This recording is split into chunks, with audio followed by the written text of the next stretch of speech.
Hello everyone, welcome to H P G K Nakul pressure. आज की इस वीडियो में हम कंटिन्यू करेंगे हमारा टॉपिक एजेंसीज ऑफ एजुकेशन। पिछली दो वीडियोस में हमने कवर किया है एनसीईआरटी और एनएएसी। एनसीईआरटी की फुल फॉर्म थी national council of educational research and training और एनएएसी की फुल फॉर्म थी national assessment and accreditation council. आज इस वीडियो में हम कवर करेंगे यूजीसी।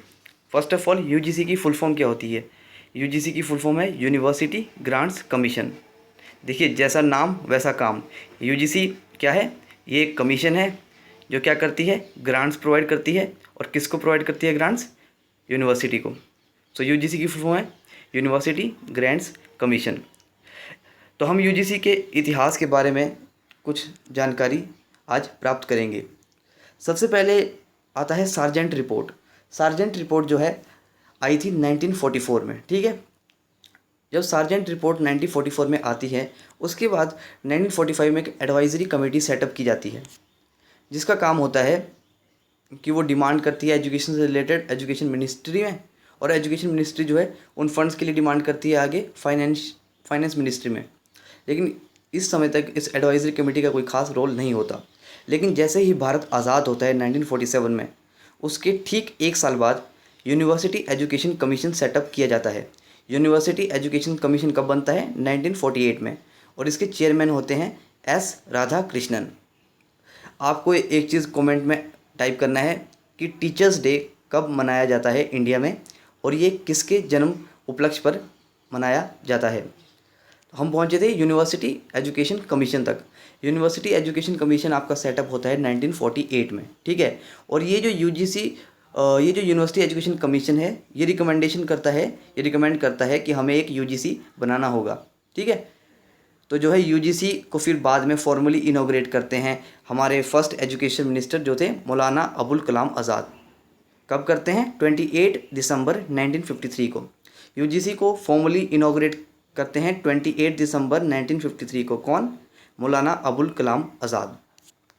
ओके, उसके बाद देखिए, जो यूजीसी है उसको फॉर्मली एस्टेब्लिश किया जाता है नवंबर 1956 को।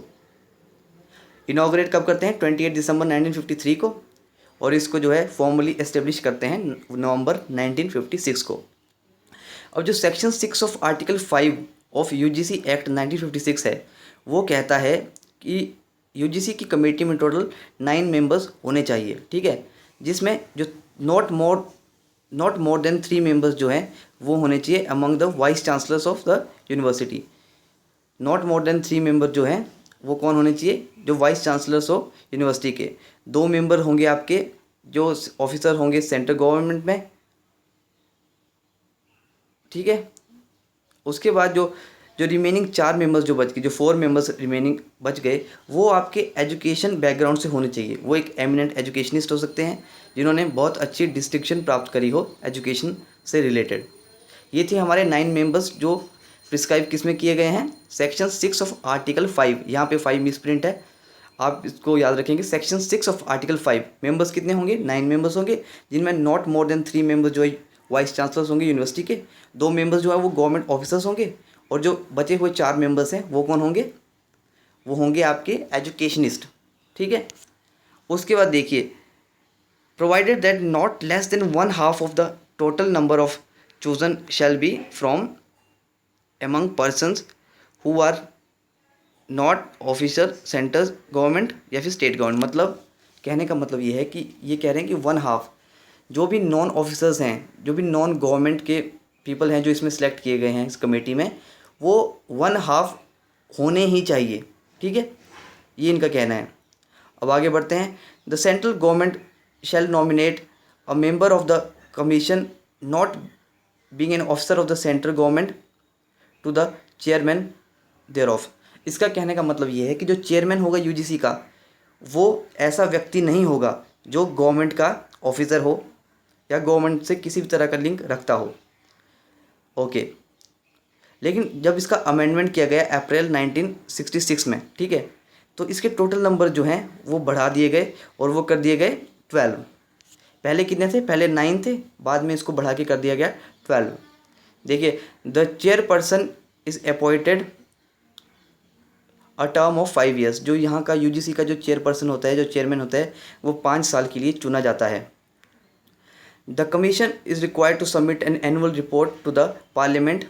ठीक है, कमीशन जो होता है यूजीसी जो है, इसको एनुअल रिपोर्ट जो है पार्लियामेंट में सबमिट करनी पड़ती है ड्यूरिंग द फाइनेंशियल ईयर। उसके बाद जो आपका यूजीसी है, जो हमारा यूजीसी है, यूनिवर्सिटी ग्रांट्स कमीशन, इसमें डिविजन्स है। हम उन डिवीज़न के बारे में जानेंगे कि कौन कौन से डिपार्टमेंट जो है रन करते हैं या क्या इसकी डिवीज़न है। जो पहली डिवीज़न है वो है ह्यूमैनिटीज़ एंड सोशल साइंस। यहाँ पे ह्यूमैनिटीज़ की स्पेलिंग में थोड़ा करेक्शन करने को है, ह्यूमैनिटीज़ एंड सोशल साइंसेस, ये पहला है। दूसरा है साइंस एंड टेक्नोलॉजी। तीसरा है आपका central university coordination, administration end funds. ठीक है, ये 3 हो गए। उसका 4th नंबर पे आपका centre of advance study, scholarship and fellowships. उसके बाद है college statistics, publication and information. और जो लास्ट है वो है समर इंस्टीट्यूट्स, सैलरी, स्किल्स। इतना क्लियर हो गया। इसके बाद मैं वीडियो के लास्ट में आपको एक क्वेश्चन पुट ऑन करना चाहूँगा। आप चाहें तो इसका जवाब जो है कमेंट सेक्शन में दे सकते हैं। अगर आपने ये वीडियो ढंग से देखी है तो आपको सोचना है और कमेंट करके बताना है कि जब भी हम किसी कमेटी के मेंबर्स को ऑड नंबर से इवन में कन्वर्ट करते हैं तो उससे क्या चेंजेस आते हैं या आ सकते हैं। उम्मीद है आपको ये वीडियो यूज़फुल लगी होगी। Thank you.